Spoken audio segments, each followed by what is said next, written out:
नमस्कार दोस्तों। प्रस्तुत है मुंशी प्रेमचंद जी की एक और साहित्य रचना स्त्री और पुरुष। तो चलिए शुरू करते हैं। विपिन बाबू एक कवि थे जिन्हें दुनिया में सबसे ज्यादा सुंदर रचना महिलाएं ही लगती थी।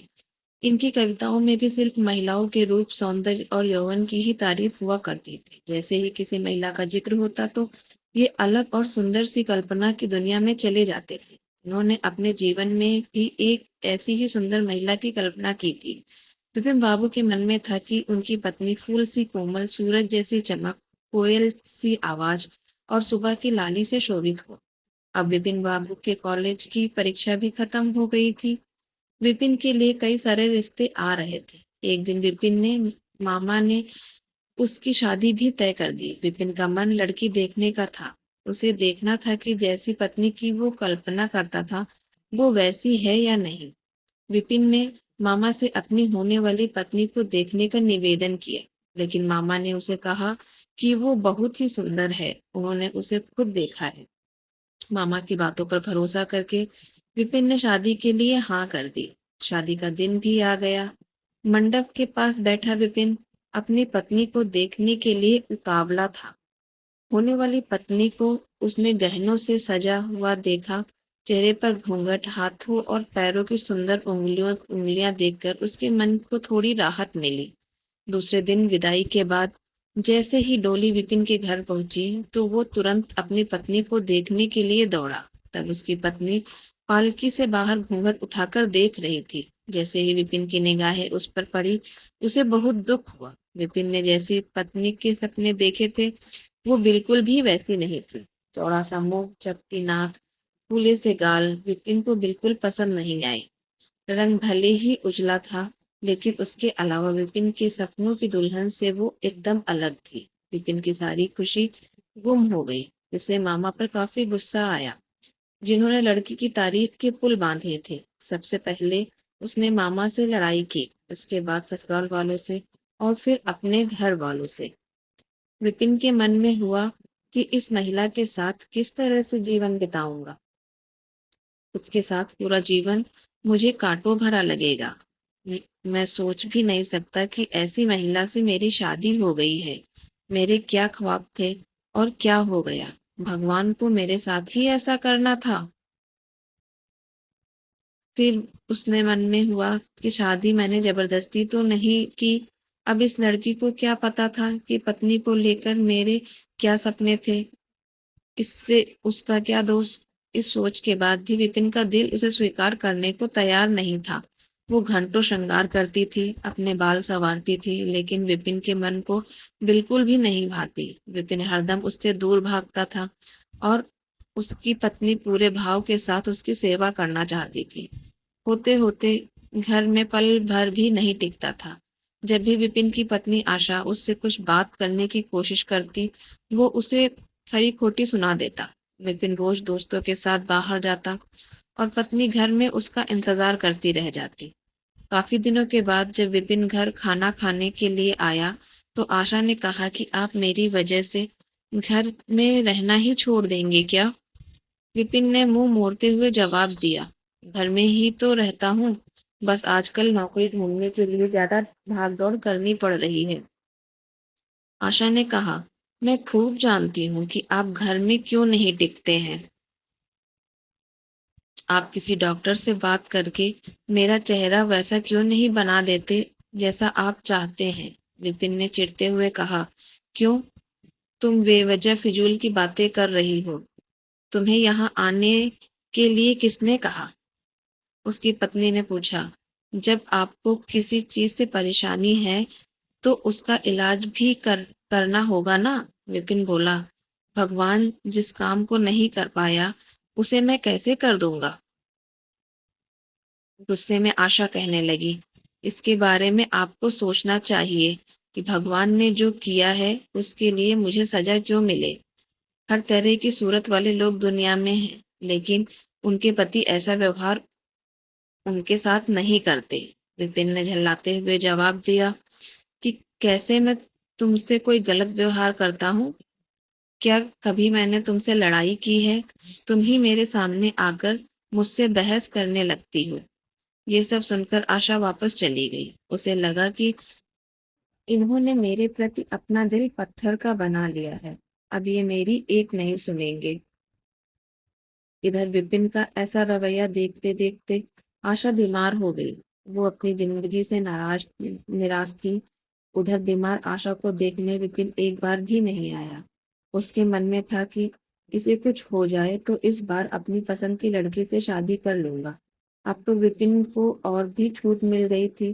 पहले कभी कभी आशा रोकती टोकती और बाहर जाने की वजह पूछ लेती, लेकिन अब विपिन पूरी तरह आजाद था। गलत आदतों में पड़कर विपिन सिर्फ अपने पैसे ही बर्बाद नहीं कर रहा था, बल्कि सेहत और चरित्र सब कुछ खो रहा था। होते होते विपिन का पूरा शरीर पीला और कमजोर पड़ने लगा। शरीर में सिर्फ हड्डियां ही नजर आ रही थी और आंखों के आसपास काले घेरे व गड्ढे पड़ गए थे। अपने चेहरे को देखकर रोज विपिन उसे संवारने की कोशिश करता, लेकिन कुछ हो नहीं पाता। एक दिन महीनों से बीमार पड़ी आशा बरामदे के पास चारपाई पर लेटी थी। उसने विपिन को काफी समय से नहीं देखा था, इसलिए किसी ने विपिन को बुलावा भेजा। आशा के मन में था कि बुलावा तो भेज दिया है, लेकिन वो आएंगे नहीं। आशा का बुलावा मिलने पर आज विपिन पहले की तरह झल्लाया नहीं। वो बिना संकोच किए आज आशा के पास जाकर खड़ा हो गया। जैसे ही आशा ने उसे देखा तो हैरान हो गई। उसने पूछा, क्या आप बीमार हैं? बहुत दुबले हो गए हैं और पहचान में भी नहीं आ रहे हैं। विपिन ने कहा, जिंदा रहकर भी अब क्या करना है। आशा ने नाराज होते हुए विपिन से हाथ पकड़कर चारपाई पर बैठा लिया और बोली, दवाई क्यों नहीं करते? आज आशा के इस तरह उसे खींचने पर विपिन नाराज नहीं हुआ। उसके व्यवहार में वो कड़वाहट नहीं थी। उसका गुस्सा जैसे पिघल गया था। चारपाई में बैठते ही विपिन ने जवाब दिया, अब दवाई से मेरा कुछ नहीं होगा। मौत ही मुझे अपने साथ लेकर जाएगी। मैं ऐसा तुम्हें दुख देने के लिए नहीं कह रहा हूँ।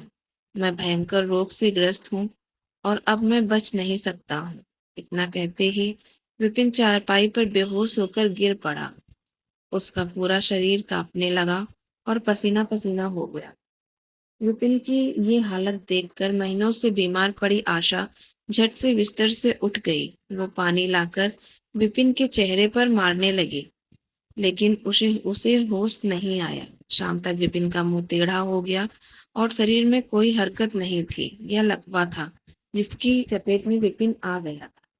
इस रोग में बीमार आशा ने विपिन की खूब सेवा की। लगातार 15 दिन तक विपिन की स्थिति नाजुक बनी रही।